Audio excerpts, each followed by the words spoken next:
Rain poured over Hannah as she sat on the cold pavement outside her husband's mansion. Her suitcase lay open beside her. The front door remained wide open. Inside, her husband watched without saying a single word. His mother smiled. Then, 3 black luxury cars stopped in front of the house. A tall man in a dark suit stepped into the rain. Without saying a word, he placed his coat over Hannah's shoulders and helped her to her feet. He walked straight into the mansion. Everyone fell silent. The billionaire CEO looked at the family that had just thrown Hannah into the street and calmly said, "You just humiliated the one woman who legally owns the land beneath this mansion." He turned toward Mason. "And you married her because your family knew that long before she did." Hannah stared at her husband in disbelief. "What?"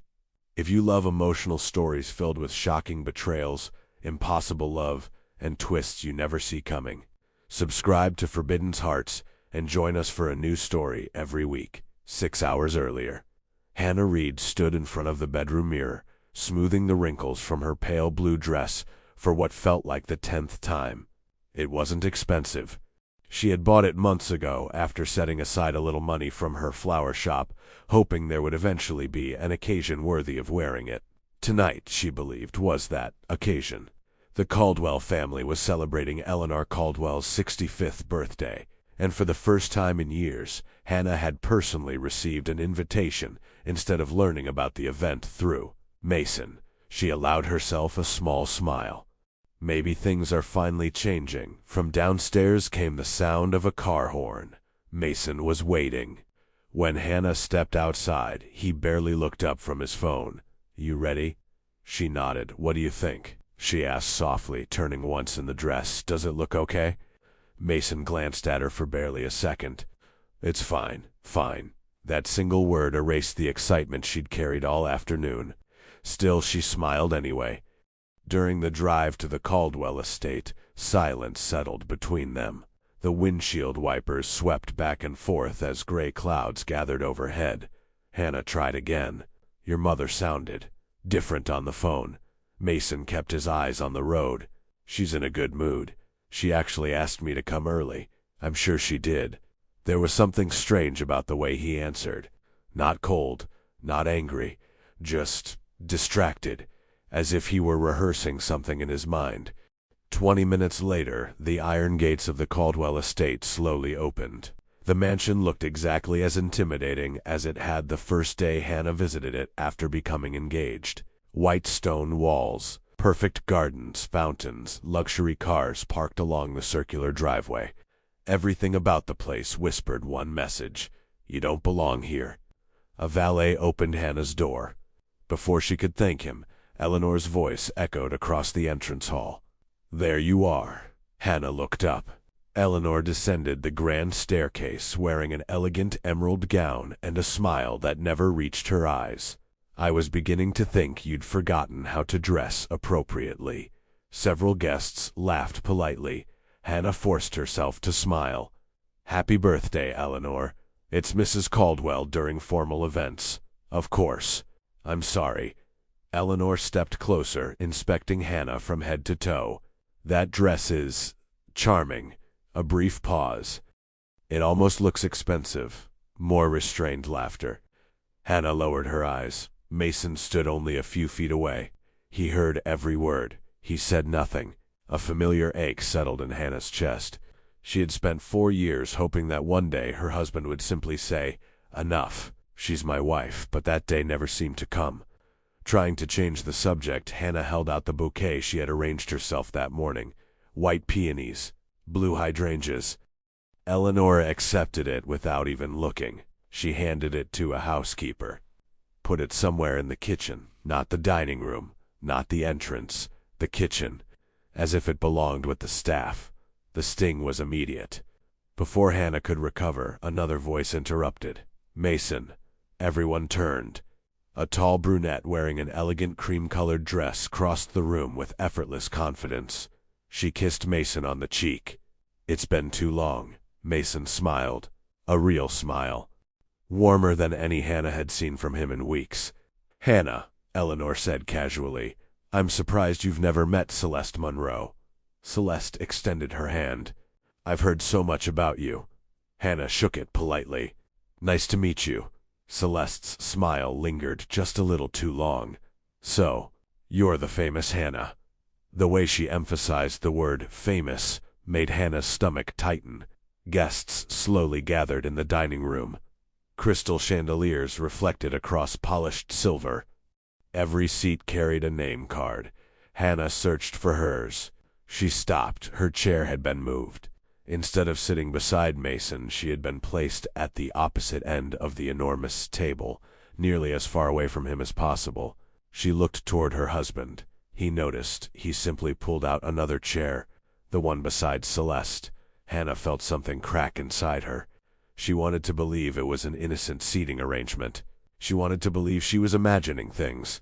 But deep down, she already knew tonight wasn't a celebration. It was a performance, and somehow, she was the only person who hadn't received the script. As dinner began, Eleanor rose with a champagne glass in her hand. I'd like to thank everyone for celebrating with our family. Applause filled the room. She smiled toward Mason. Our family has always valued loyalty. Then her eyes settled on Hannah. And honesty. The smile on Eleanor's face never changed. But something about the way she said those last two words made Hannah's pulse quicken, for reasons she couldn't explain. She suddenly wished she had never come. The first course had barely been served when Eleanor gently placed her fork on the table. The soft metallic sound instantly silenced every conversation. I've been thinking a lot about legacy lately, she said, her voice calm and elegant. About the people we choose to bring into our family, and the consequences of making the wrong choices. Several guests nodded politely. Hannah tried to focus on her plate. Maybe Eleanor wasn't talking about her. Maybe some people, Eleanor continued, mistake kindness for weakness. Her eyes drifted toward Hannah. They believe that if they smile enough, they'll eventually belong. A few uncomfortable glances spread around the table. Nathan Foster, one of the company's oldest investors, cleared his throat. Eleanor. She raised one hand. I'm only speaking honestly. Turning to Hannah, she smiled. Tell me, dear, how is the flower shop doing? Hannah swallowed. It's doing well, really. Yes, I'm glad to hear that. Eleanor took a sip of wine. Because Mason has been paying the rent for almost 2 years. Hannah froze. What? She looked immediately at her husband. Mason. He avoided her eyes. Eleanor sighed dramatically. Oh, you didn't know. The room suddenly felt smaller. Hannah's heart pounded. She had worked 6 days a week, skipped vacations, taken extra wedding orders. She had believed every bill was being paid with the business's own income. She turned back to Mason. Is that true? He hesitated. I was only helping when business was slow. You told me the shop was covering everything. It wasn't the right time to tell you. Hannah's voice became barely audible. So, everyone here knew. No one answered. Eleanor smiled again. My son has always had a generous heart. But generosity often attracts people who become comfortable. The implication landed like a slap. Hannah gripped the edge of her chair. I've never asked Mason for money. No, Eleanor replied smoothly. You simply accepted it. I didn't know. You should have. Silence. Across the table, Vivian shifted uncomfortably. Mom, maybe we're simply having a conversation. Celeste leaned toward Mason. So she really had no idea? Mason rubbed his forehead. Enough, but his voice carried no authority. Eleanor continued. I've watched Hannah for 4 years. I kept waiting for her to prove everyone wrong. She looked directly into Hannah's eyes. I'm still waiting. Hannah felt dozens of strangers watching her, some with pity, others with curiosity, none willing to interrupt. She slowly placed her napkin beside the plate. If my presence is embarrassing, Eleanor interrupted before she could finish. Sit down. The command was so sharp that even the waiters stopped moving. We haven't reached dessert yet. A strange feeling crept over Hannah. This wasn't humiliation for Eleanor's amusement. It felt planned, as if every sentence was leading somewhere. Every question had already been rehearsed. She glanced toward Vivian. For the briefest moment, Mason's younger sister met her eyes. Almost imperceptibly, Vivian shook her head. "Don't speak. Don't react." The warning lasted less than a second. Then Vivian lowered her gaze before anyone else noticed. Hannah's pulse quickened. Why would Vivian warn her? Before she could think about it further, Owen Price, the Caldwell family's attorney, entered the dining room carrying a small velvet box. He walked directly to Eleanor. "I'm sorry to interrupt." Eleanor frowned. "What is it?" "The heritage sapphire? The display case is empty." Several guests gasped. "The necklace?" Someone whispered. "That's impossible." Eleanor stood immediately. "Search the room." Within seconds, security guards quietly closed the dining room doors. The atmosphere changed instantly. The birthday dinner had become something else entirely. Owen looked around the table. "No one leaves until we find it." Hannah stared in disbelief. "This has to be some misunderstanding." "I certainly hope so," Owen replied. "But the necklace is worth over $200,000. The room fell silent. One of the guards approached Eleanor. "Mrs. Caldwell, should we search everyone's belongings?" Eleanor hesitated just long enough to appear reluctant. Then she sighed. "I suppose we have no choice." Guests reluctantly placed handbags, briefcases, and coats on the table, one by one. They were inspected. Nothing. When the guard reached Hannah, she handed over her purse without hesitation. "I have nothing to hide." The guard opened it, removed her wallet, her keys, a notebook, lipstick. Then he stopped. His expression changed, slowly. He reached deeper inside the bag. When his hand emerged, a deep blue sapphire necklace sparkled beneath the chandelier lights.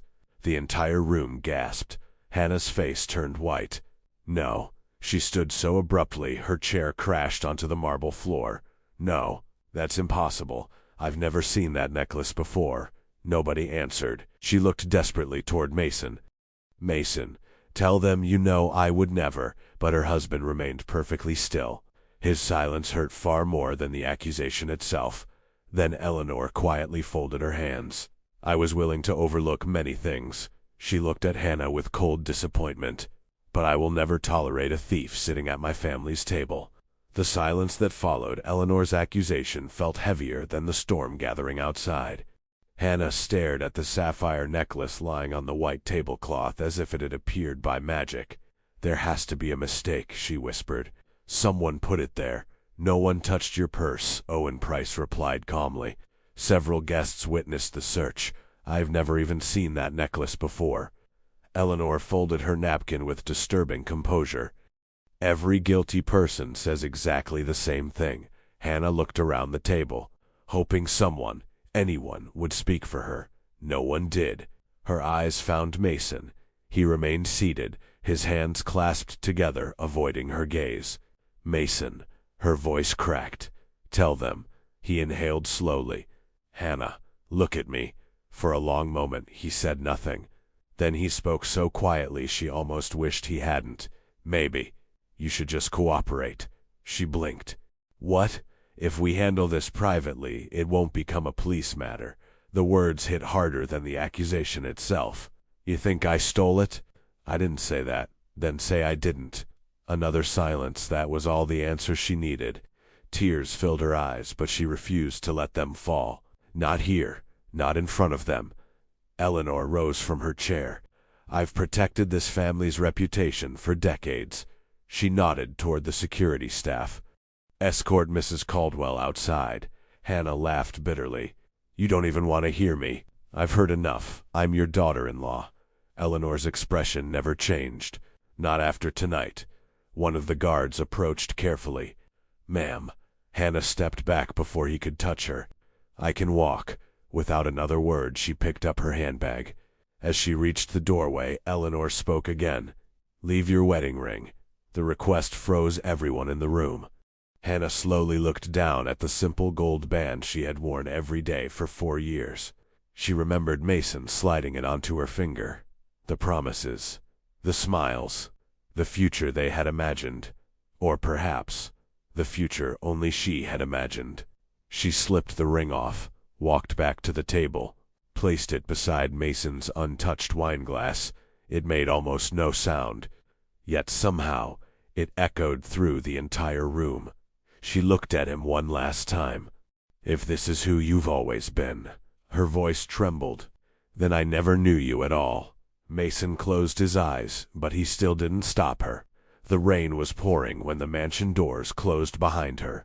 A housekeeper appeared moments later carrying 2 suitcases. Without saying a word, she left them beside the front gate before disappearing inside again. The iron gates slowly opened, then closed, leaving Hannah alone outside. The celebration resumed almost immediately. Through the tall windows she could see silhouettes laughing, glasses being raised, a violin beginning to play, as if the woman sitting in the rain had never existed. Hannah hugged herself against the cold.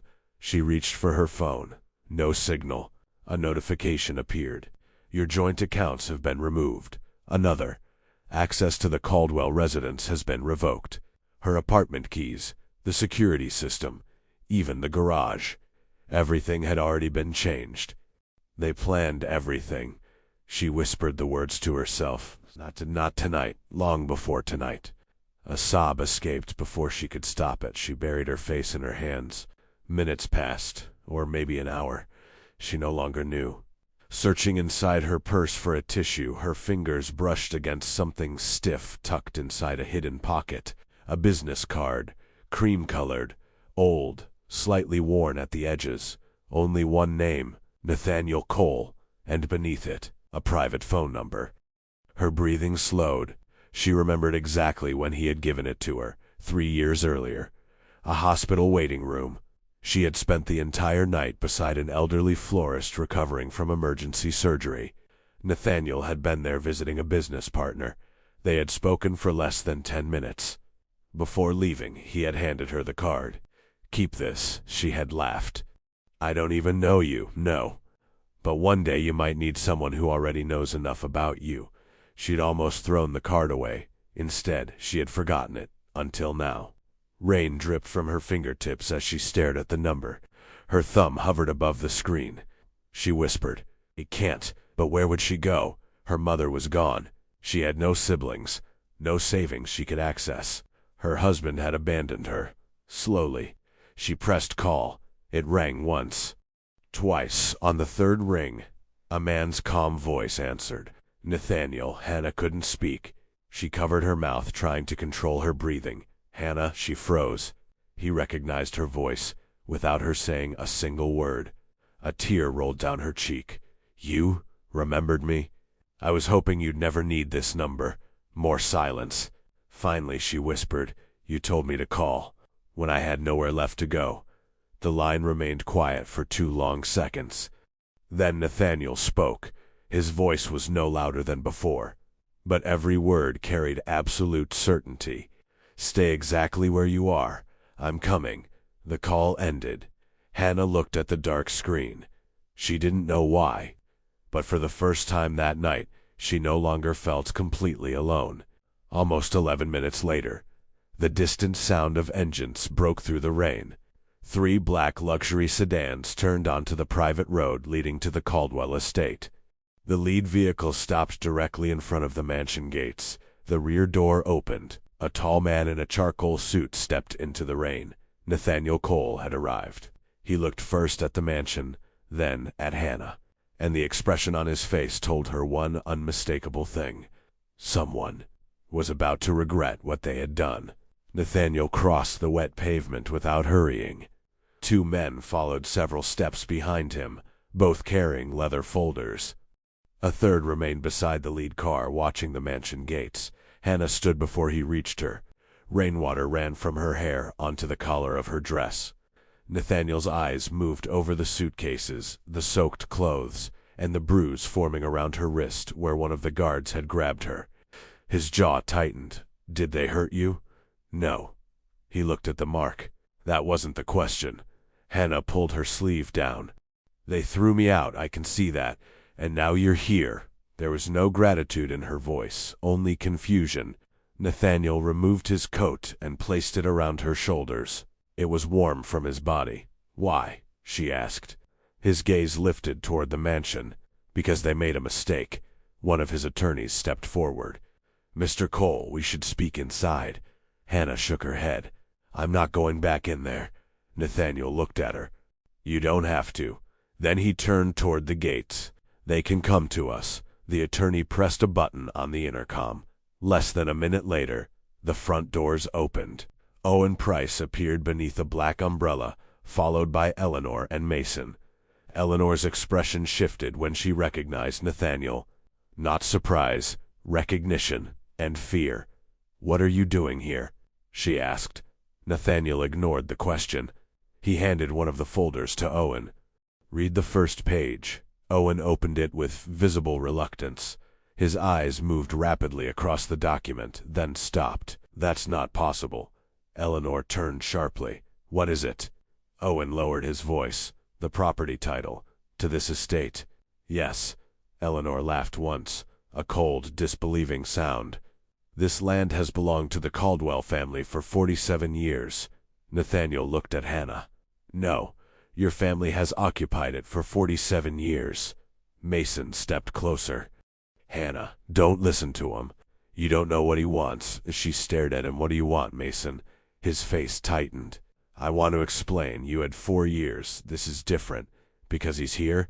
Mason glanced at Nathaniel. "Because he's using you." Nathaniel did not react. Hannah did. "At least he came." The words struck Mason harder than a shout. Eleanor took the document from Owen. "This is some kind of legal trick." "It's a recorded deed," Nathaniel replied. "The land was transferred into a protected trust 18 years ago." "In whose name?" Nathaniel's eyes remained on Hannah. "Hers."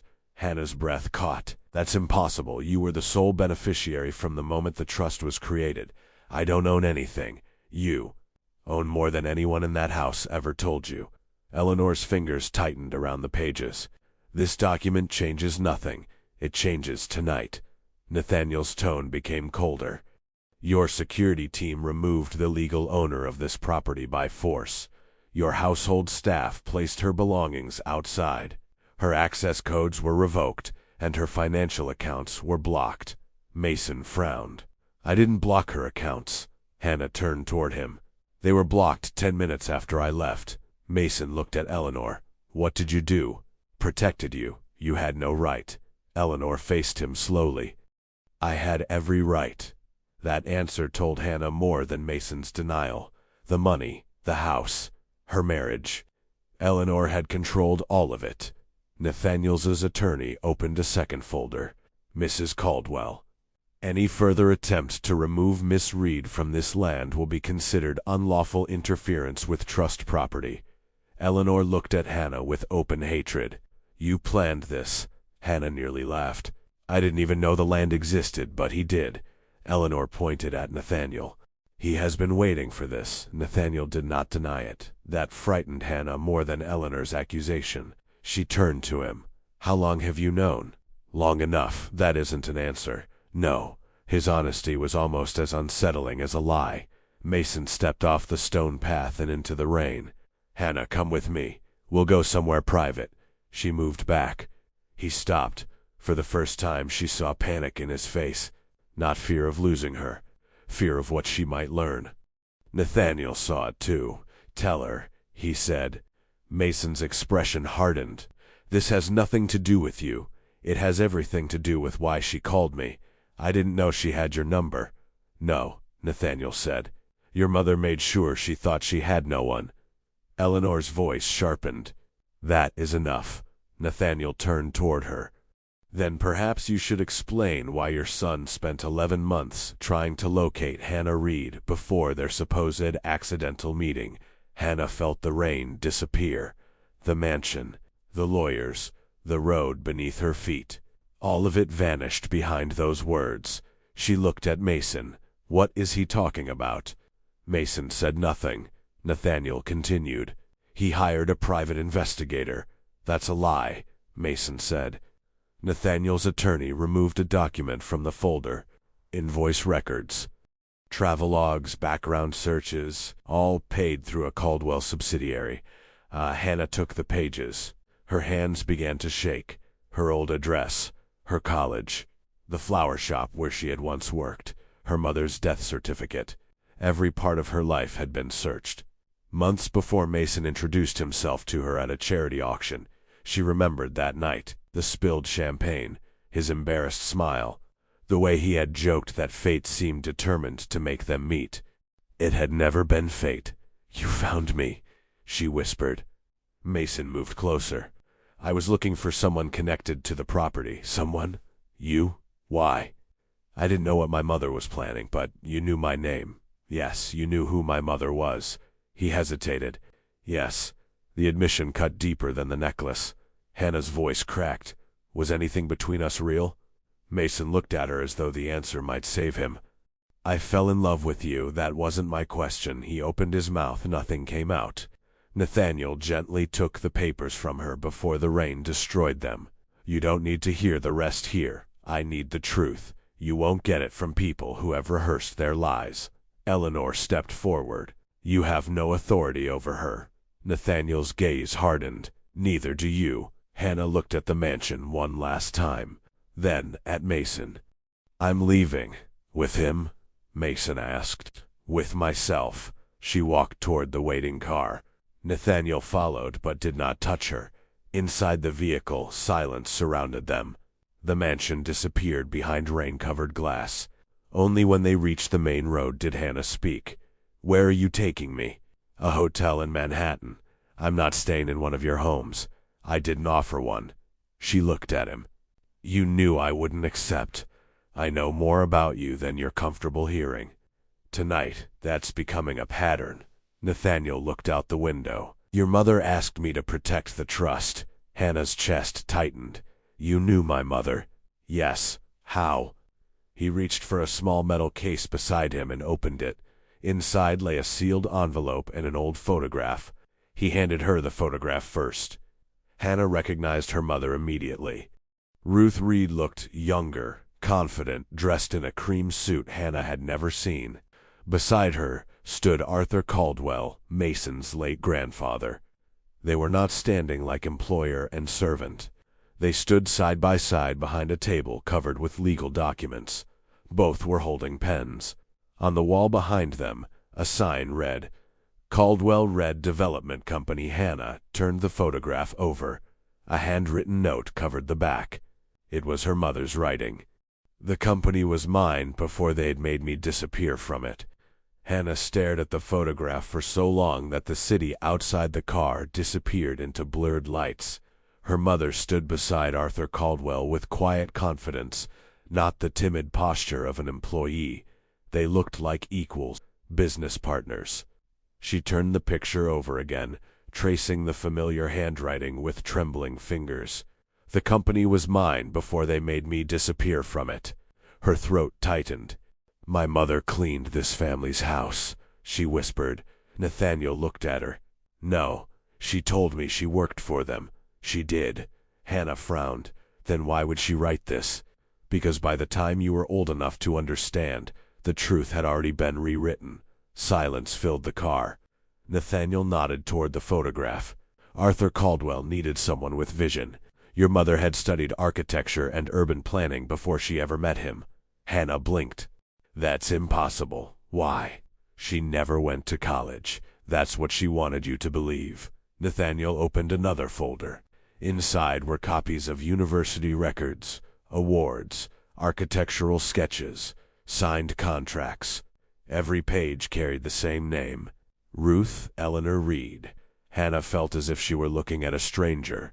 "My mother designed neighborhoods?" "The first 3 residential communities that made the Caldwell family wealthy. Why would she hide something like that from me?" "Because she lost everything." Nathaniel's voice remained calm. "Arthur promised they would build the company together, and he registered every asset in his own name." Hannah slowly lowered the papers. "So he stole her company. He stole her future." Outside, rain continued to strike the windows. Inside the car, neither of them spoke for nearly a minute. Finally, Hannah asked the question that had been growing inside her since leaving the mansion. Why do you know all this? Nathaniel didn't answer immediately. Instead, he reached into the metal case again. This time, he removed an old envelope sealed with dark blue wax. The seal had never been broken. Across the front, in elegant handwriting, were 5 simple words. For Hannah. When she's ready. Her breathing caught. My mother wrote this? Yes, you've had it all these years. I promised her I wouldn't give it to you until 2 conditions were met. What conditions? The first, he looked directly into her eyes, was your 30th birthday. And the second, Nathaniel's expression hardened, that the Caldwell family finally showed you who they really were. Hannah lowered her gaze. They did that tonight, they did. She reached for the envelope. Nathaniel didn't let go immediately. There are things inside that will change the way you remember your entire childhood. I've already lost everything. No. His answer came instantly. You've just discovered that almost everything you believed was a lie. Slowly, he released the envelope. Hannah held it carefully, almost afraid to breathe. She wanted to open it immediately. She also wanted to keep it sealed forever, because as long as it remained closed, there was still a chance her memories were real.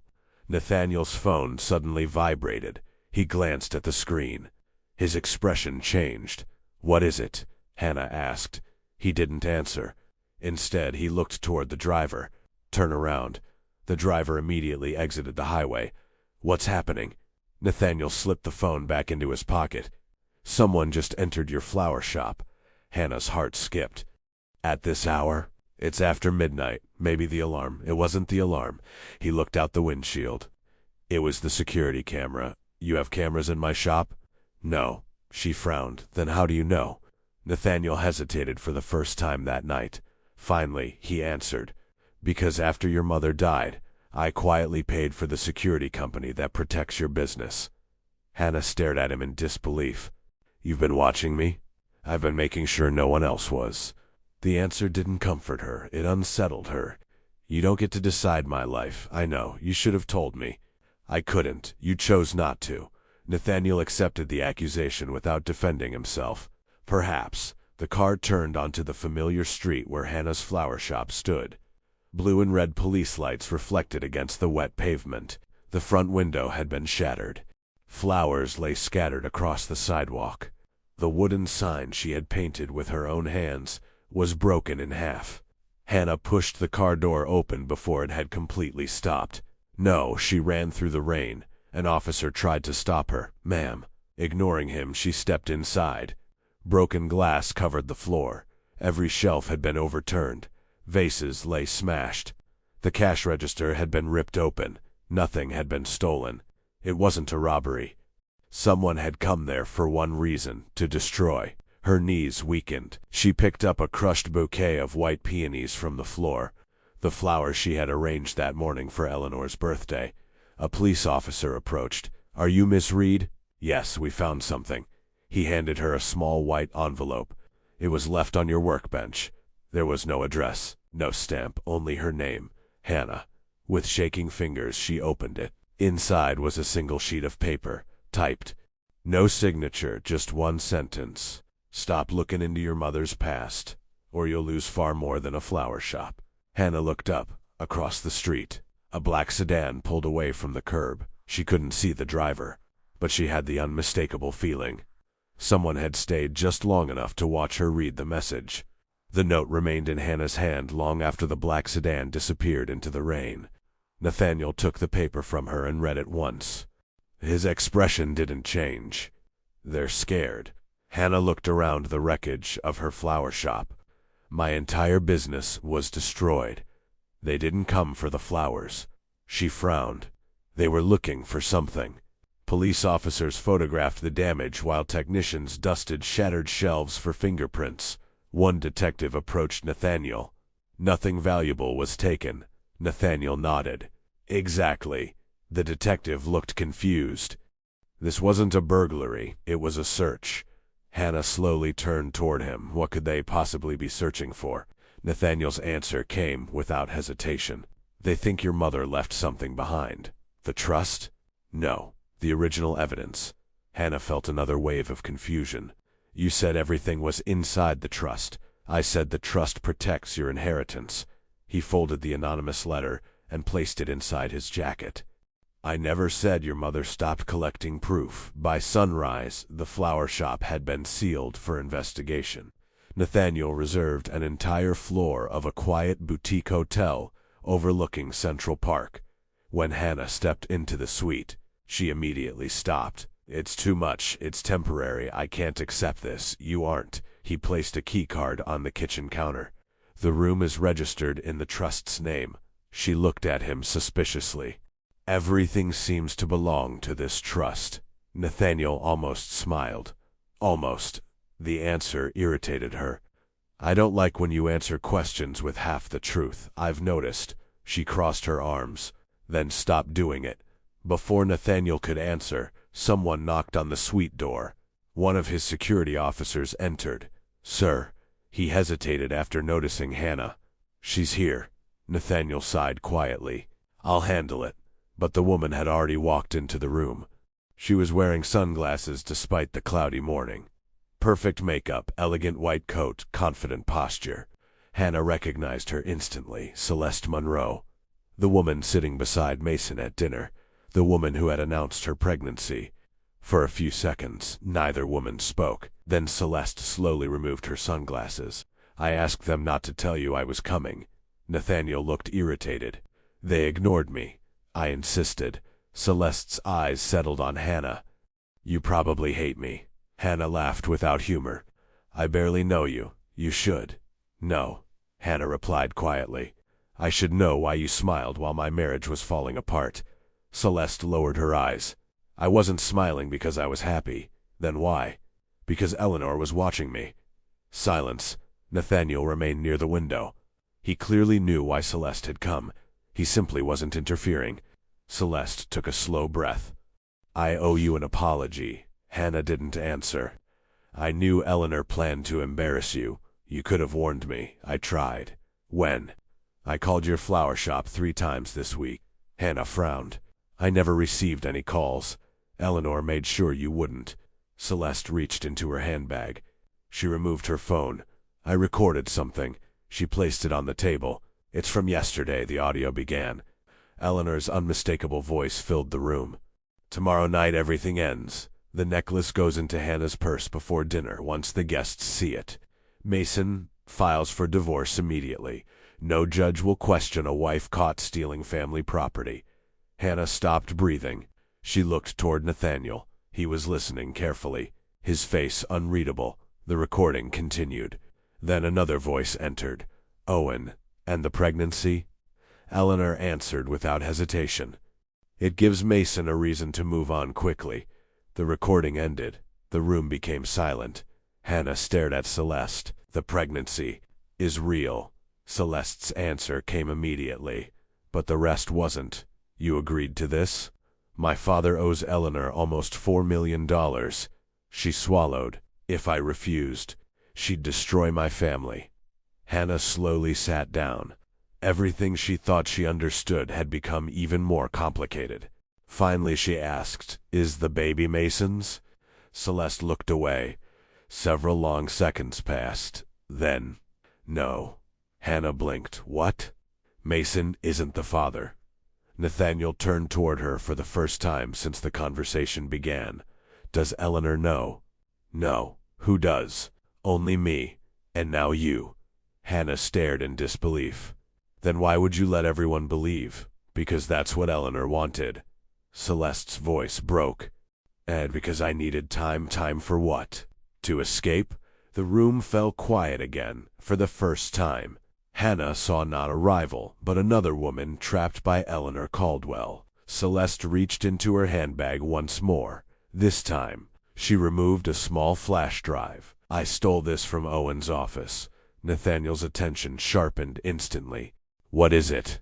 I don't know. I only know Owen hid it inside a locked drawer. And, he said if anyone ever found out what was on it. She looked directly at Hannah.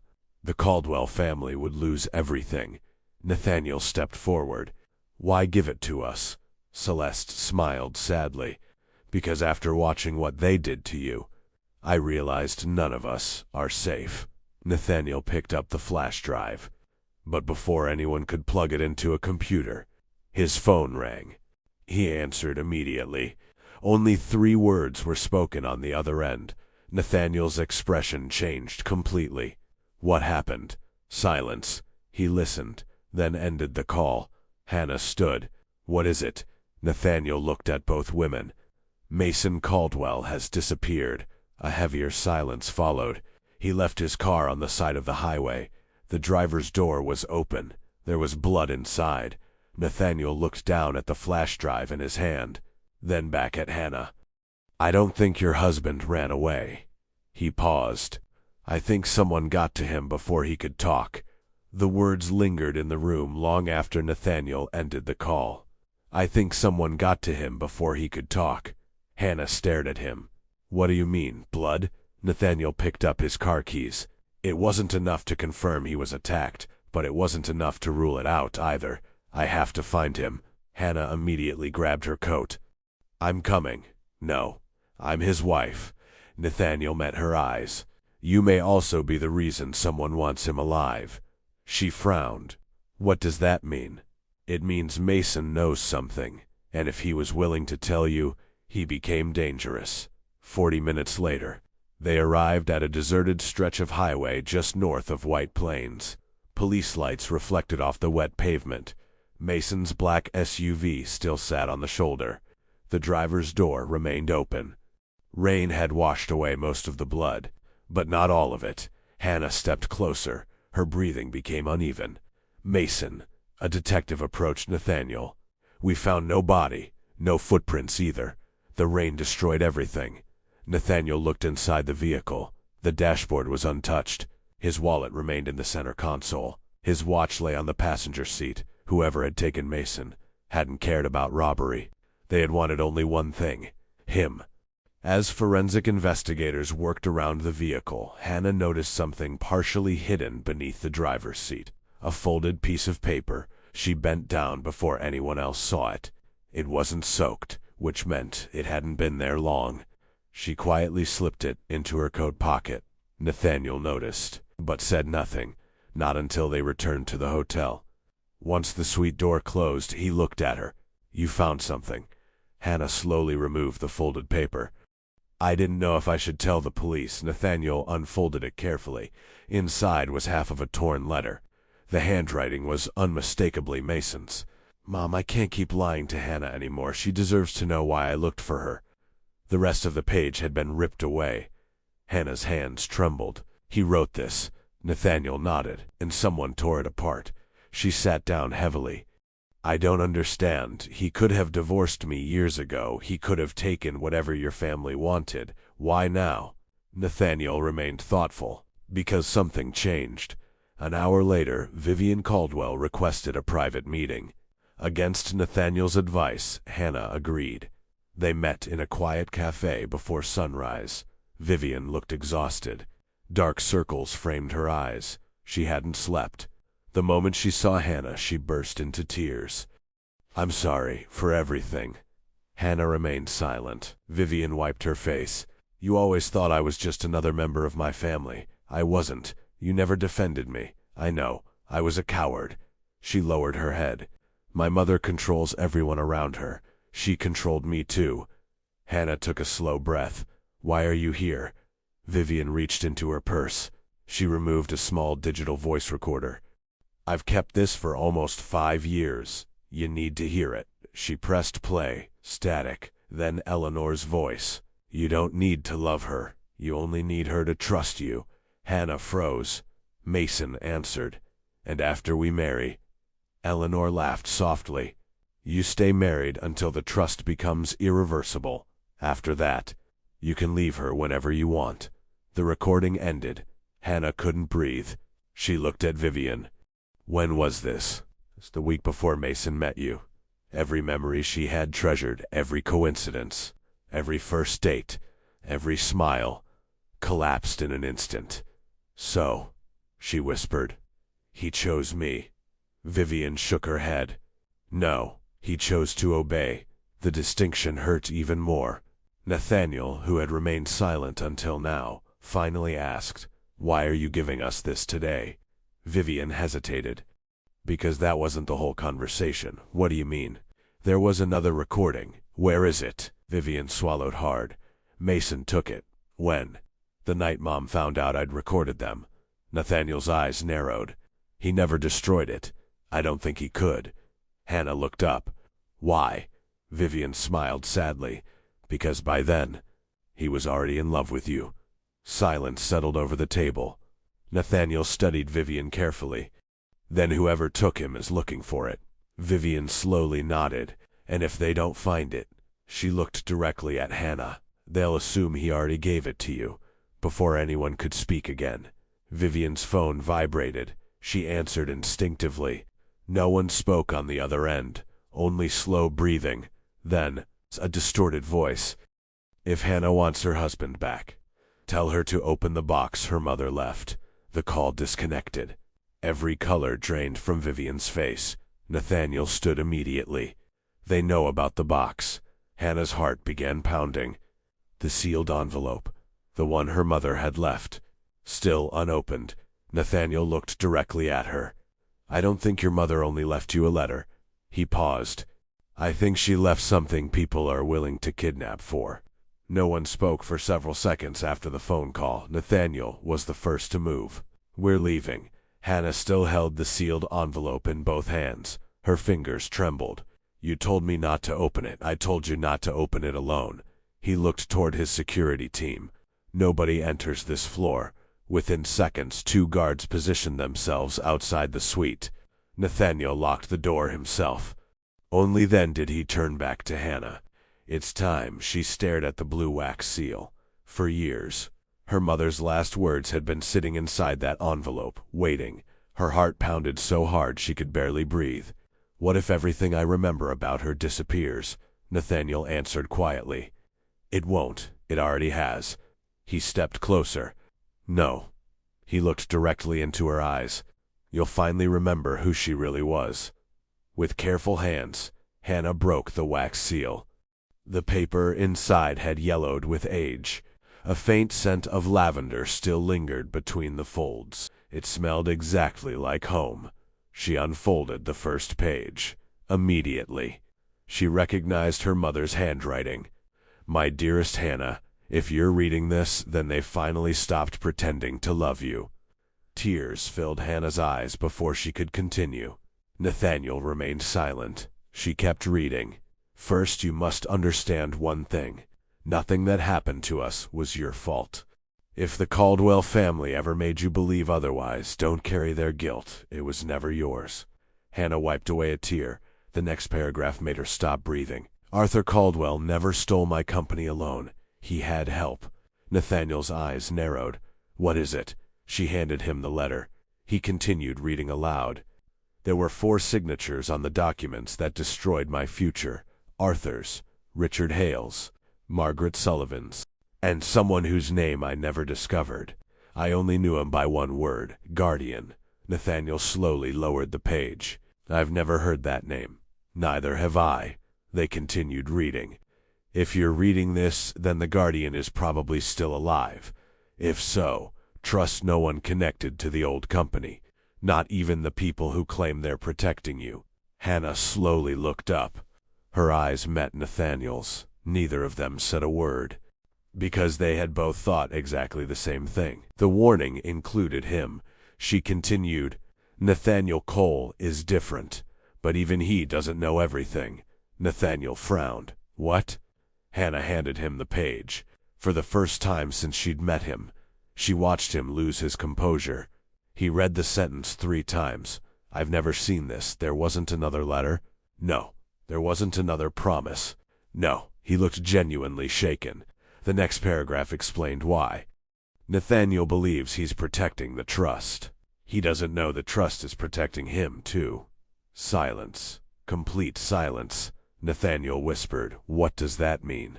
Hannah kept reading.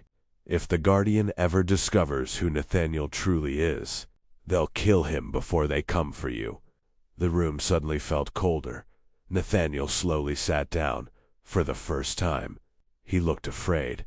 I don't understand. Neither did Hannah. She turned another page. A folded document slipped onto the table. Nathaniel immediately picked it up. It wasn't a letter. It was a birth certificate. Only. The father's name had been covered with black ink. Someone had intentionally erased it. Hannah frowned. My father. Nathaniel carefully examined the paper. This wasn't done recently. The original document was altered. Can it be restored? Possibly. He looked toward his attorney. We'll need forensic imaging. Hannah stared at the blank space where her father's name should have been. My mother never talked about him. Nathaniel nodded slowly. Now we know why. Another folded sheet slipped from inside the envelope. This one was much smaller. Only a handwritten address. No explanation. No note. Just an address. Nathaniel immediately recognized it. His face changed. No, Hannah looked at him. What? That building burned down 20 years ago. What building? He swallowed. The original Caldwell Reed headquarters. Hannah remembered the photograph. The same company. The same building. But if it burned down, Nathaniel looked at the address again. Why would your mother send us there? Before anyone could answer, someone knocked 3 times on the suite door. Not loudly. 3 slow knocks. Nathaniel frowned. My security wouldn't knock. He quietly reached for the handle of his concealed pistol. One of the guards spoke through the door. Sir. Nathaniel relaxed slightly. What is it? The guard answered. There's an elderly woman downstairs. She refuses to leave. She says she knew Ruth Reed. Hannah stood instantly. What's her name? The guard hesitated. She only gave us one message. What message? The answer came through the closed door. Tell Hannah. I'm the woman who hit her the night her mother disappeared. Every sound inside the room seemed to vanish. Hannah slowly looked toward Nathaniel. My mother didn't die the night I thought she did. Nathaniel didn't answer. Because for the first time, he wasn't sure he knew the truth either. Nathaniel opened the hotel room door himself. 2 security guards escorted an elderly woman inside. She looked to be nearly 80. Her silver hair was neatly tied back, and although her body had grown fragile with age, her eyes remained remarkably sharp. The moment she saw Hannah, she smiled through tears. You have your mother's eyes. Hannah froze. You really knew her? The woman nodded. My name is Margaret Ellis.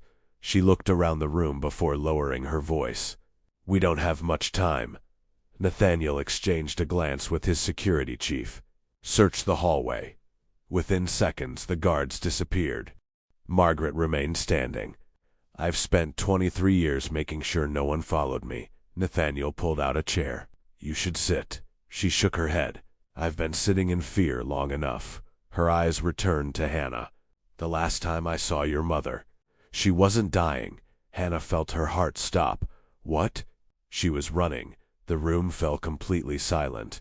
Margaret slowly removed an old leather notebook from inside her coat. The cover was cracked with age. Across the front were 3 faded initials. RR. Hannah's fingers trembled. My mother's. Margaret nodded. She gave this to me. When? The night everything collapsed. Nathaniel leaned forward. What happened that night? Margaret took a slow breath. Arthur Caldwell discovered Ruth had copied every contract. He wanted those copies destroyed, so he sent men to her apartment. Hannah whispered, I was there. No. Margaret gently interrupted. You weren't. I remember it. You remember what your mother wanted you to remember? Hannah looked completely lost. What does that mean? Margaret's voice softened. You weren't home that night. I took you away that afternoon. You spent the entire evening with me. Hannah stared in disbelief. No, I remember hearing shouting. You remember hearing the story afterward? Margaret slowly reached across the table and took Hannah's hand. Your mother begged me to keep you away. She knew they were coming. Tears rolled down Hannah's face. She knew? Yes, and she stayed anyway. Margaret nodded, because someone had to buy enough time. Nathaniel opened the notebook carefully. Most pages contained architectural sketches, property maps, financial calculations, meeting notes, until one folded page slipped free. Nathaniel unfolded it. It was a list. Only 4 names. Arthur Caldwell, Richard Hale, Margaret Sullivan. Guardian. Each name had a check mark beside it. Except one, Guardian. Nathaniel slowly looked up. She never discovered who he was. Margaret's expression changed. She did. Everyone looked at her. You just read the wrong page. She reached into the notebook and carefully removed the inside back cover. Hidden beneath it, another folded sheet, yellow with age. Almost invisible. Nathaniel unfolded it carefully. Only one sentence had been written. The Guardian doesn't know he is the Guardian. Silence, complete silence. Hannah frowned. That doesn't make any sense. It didn't to me either. Margaret sighed. Until years later. Nathaniel stared at the sentence. His mind was already racing. If the Guardian doesn't know, then someone has been using his identity. Margaret slowly nodded. Exactly. Before anyone could continue, Nathaniel's lead attorney rushed into the suite. Sir, he was out of breath. We have a problem. Nathaniel stood. What happened? The forensic lab finished restoring the birth certificate. Hannah's heart pounded. My father's name? The attorney swallowed. It wasn't erased. What? It was replaced. Nathaniel frowned. What do you mean? The original document was altered years ago. He handed over the restored scan. Hannah stared at the name, then looked again. She couldn't believe it. Nathaniel took the paper from her. His face lost all color. No, he whispered. That's impossible.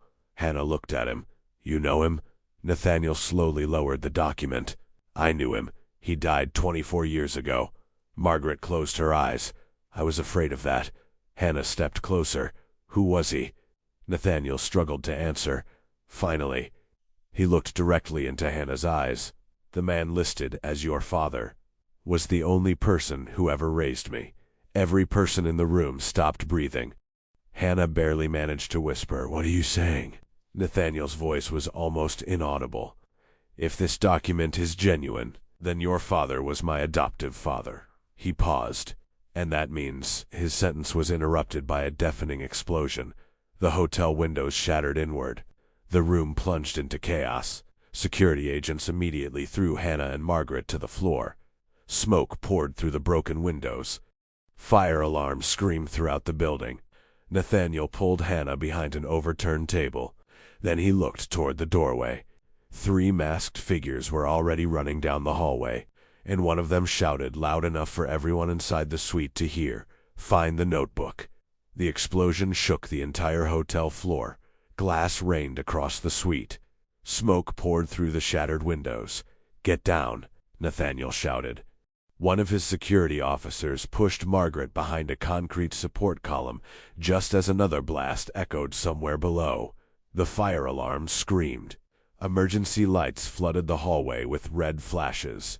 Nathaniel pulled Hannah behind the overturned dining table. Stay with me. She nodded, unable to speak. Outside the suite, footsteps thundered down the corridor. Then gunshots. Short, controlled. Nathaniel looked toward his security chief. They're professionals. The guard nodded grimly.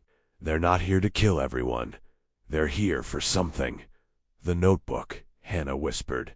Nathaniel looked at her. No, they're here for whatever Ruth hid. The first masked man burst through the broken doorway. He barely managed 2 steps before Nathaniel's security team tackled him to the floor. A second attacker threw a smoke grenade. The room disappeared beneath thick gray clouds. Someone shouted. Someone screamed. Furniture crashed. Hannah could barely see her own hands. Nathaniel, I'm here. She reached toward his voice. Strong fingers found hers immediately. He refused to let go. This way. Bent low beneath the smoke, they moved toward a private emergency staircase hidden behind the suite. Margaret followed with one of the guards. The attorney carried Ruth's notebook inside his jacket. Just as they reached the stairwell, a gunshot echoed. The attorney stumbled. The notebook slipped from beneath his coat. One of the masked men lunged for it. Nathaniel reacted instantly. He shoved Hannah behind him and tackled the attacker into the wall. The notebook slid across the floor, straight toward Hannah. She grabbed it. The attacker looked directly at her. His eyes widened, not with anger, with recognition. You. He froze. For one impossible second, it seemed he knew exactly who she was. Before he could speak again, another masked man pulled him backward. "We're leaving." The attackers disappeared into the smoke. Within seconds they were gone. An hour later, the police had secured the hotel. Fortunately, no guests had been killed. Several officers were injured. One security guard had taken a bullet to the shoulder. Nathaniel stood outside the building, speaking quietly with detectives. Hannah watched him from across the lobby. He looked exhausted, but he hadn't left her side once, not even during the evacuation. Margaret slowly approached. "You love him." Hannah looked startled. "What? You trust him? That's different." Margaret smiled gently. "Not for long." Hannah lowered her eyes. "I barely know him. You've known him longer than you realize." That sentence caught Hannah's attention. "What does that mean?" Margaret sighed. "When you were 8, a teenage boy used to leave flowers outside your apartment every Friday." Hannah frowned. "I remember the flowers. I thought my mother bought them." Margaret smiled. "She couldn't afford them." Hannah looked toward Nathaniel. "No." Margaret nodded. "He never missed a single Friday." Before Hannah could process that revelation, Nathaniel returned. "The police found something." He handed her a clear evidence bag. Inside was a silver lighter. Elegant, expensive, one side carried an engraved symbol. A hawk.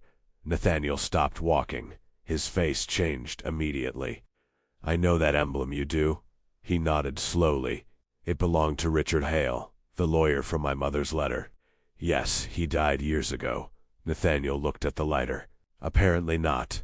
That evening, forensic specialists finally unlocked the encrypted flash drive Celeste had stolen. Everyone gathered inside a secure conference room. The first file opened, a video, poor quality, recorded nearly 25 years earlier. Arthur Caldwell sat across a conference table, Richard Hale beside him, Margaret Sullivan on the opposite side. The camera had clearly been hidden. The conversation began halfway through. Arthur spoke first. "We found the child." Hannah exchanged a confused glance with Nathaniel. Richard asked, "Does she know?" Arthur laughed. "She's 3 years old. She knows nothing." Margaret Sullivan leaned forward. "And the boy?" Arthur answered without hesitation. "He'll never know either." Nathaniel slowly looked up from the screen. "The boy," the video continued. Richard asked, "What if the Guardian discovers the truth?" Arthur smiled. "He won't. He doesn't even know we've been using his name." Nathaniel's breathing slowed. The words from Ruth's notebook suddenly made sense. The Guardian doesn't know he is the Guardian, because someone else had been acting in his name. Then Arthur spoke one sentence that changed everything.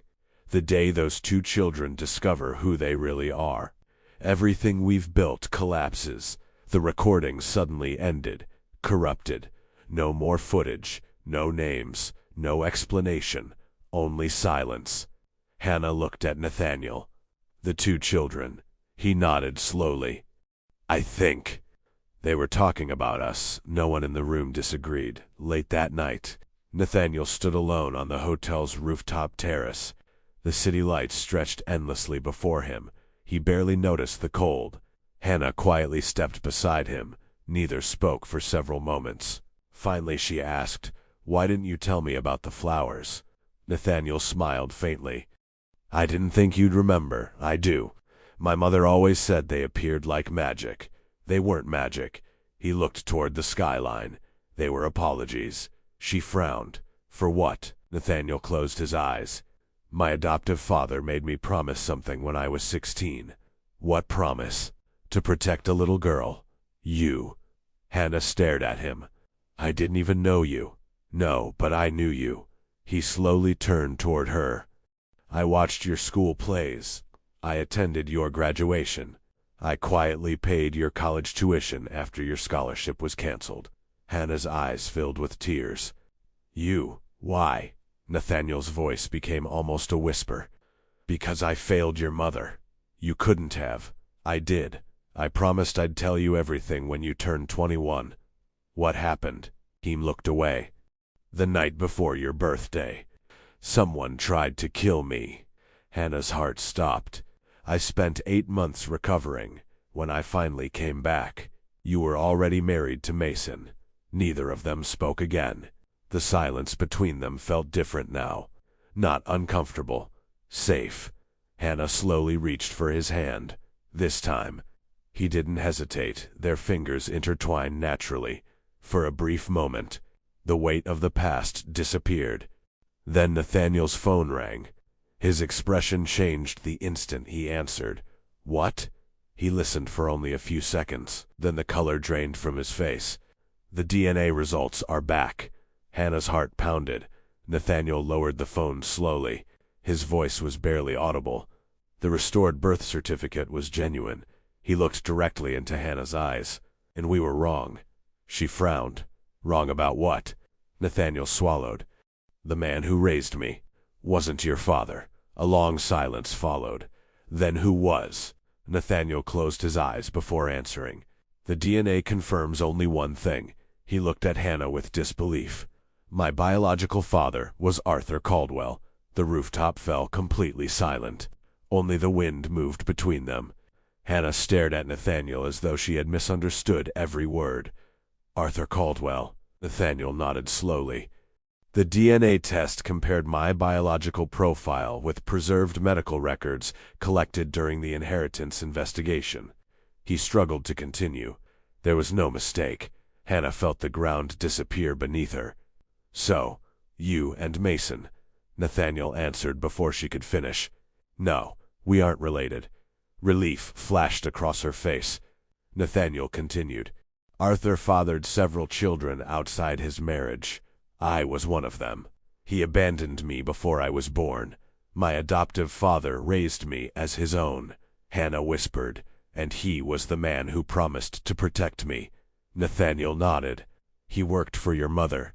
He believed she had been robbed of everything. He spent the rest of his life trying to correct that injustice." Margaret Ellis quietly stepped onto the rooftop. She had heard enough. "He loved Ruth like a sister." Nathaniel looked toward her. "And he made me promise to finish what he couldn't." The following morning, the encrypted files recovered from Ruth's notebook were finally restored.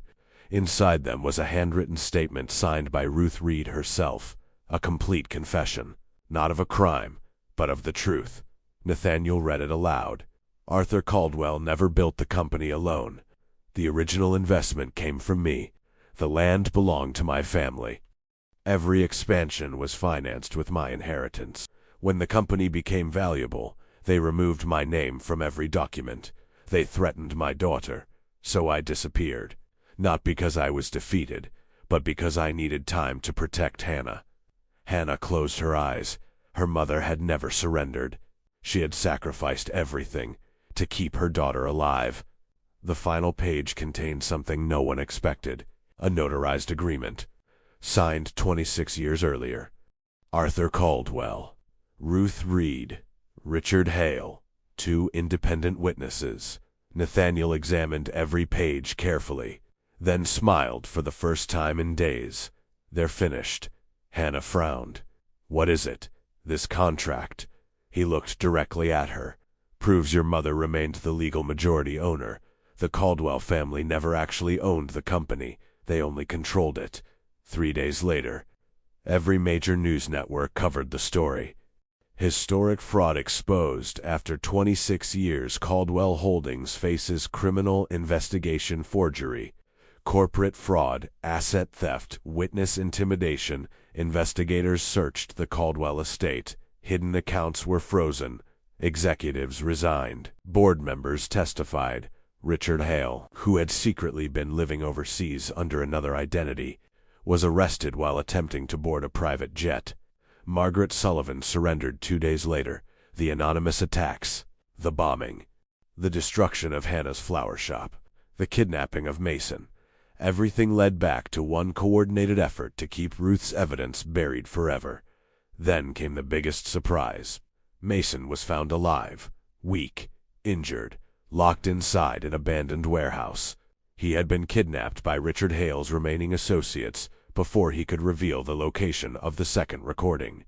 When Hannah visited him at the hospital, he looked years older. I never stop loving you. She listened quietly. I know, I should have told you everything. You should have. I thought I could protect you. She gently shook her head.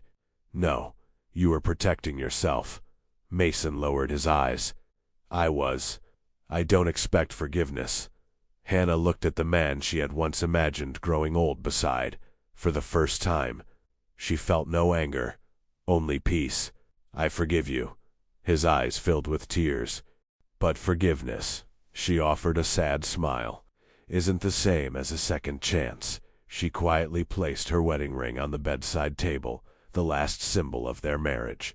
Then she walked away. Neither of them looked back. Several months later, the court officially restored ownership of Caldwell Red Development to its rightful heir, Hannah Reed. She refused to keep the company exactly as it had been.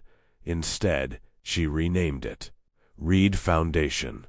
Rather than building luxury estates, the company began funding affordable housing projects, public gardens, and scholarships for young architects from low-income families. Exactly the future Ruth had once dreamed of. The restored flower shop became the foundation's first community project. Every bouquet sold there funded another scholarship. Above the entrance, a new wooden sign had been carved. Ruth's Garden. Nathaniel never asked Hannah for anything. Not gratitude, not love, not even friendship. He simply remained nearby, helping whenever she asked, stepping back whenever she didn't. One quiet autumn afternoon, nearly a year after the trial, Hannah found him standing inside the community garden behind the flower shop. He was planting white peonies. She smiled. My mother's favorite, I know. She laughed softly. I suppose you do for a while. Neither of them spoke. Then Hannah reached into her pocket. She removed the old business card, the same one he had given her 3 years earlier. I almost threw this away. I know, you knew that too. He smiled. I had a feeling. She looked down at the worn card. You once told me, one day you might need someone who already knows enough about you. I remember. She stepped closer. You were wrong. Nathaniel raised an eyebrow. I was? You didn't know enough. He smiled. What did I miss? She gently took his hand. You didn't know that one day I'd fall in love with you too. For the first time since they had met, Nathaniel had no words, only a quiet laugh filled with relief. He carefully brushed a strand of hair behind her ear. Then, under the golden afternoon sun, he kissed her. Not as the billionaire who had rescued her, not as the guardian of her mother's promise, simply as the man who had waited years for her to finally be free. A year later, on the anniversary of Ruth Reed's birthday, Hannah and Nathaniel stood together in the community garden surrounded by hundreds of white peonies. Children played between the flower beds. Young architecture students walked through the gardens carrying sketchbooks funded by the Reed Foundation. Near the entrance, a bronze plaque carried Ruth's favorite words. Real wealth isn't what we leave our children. It's the courage we teach them to carry when everything else is taken away. Hannah rested her head on Nathaniel's shoulder. I think she'd be proud. Nathaniel looked toward the flowers gently moving in the breeze. I don't think. He smiled. I know. Together, they watched the garden bloom. Not from the fortune Ruth had lost, but from the future she had died protecting. The end.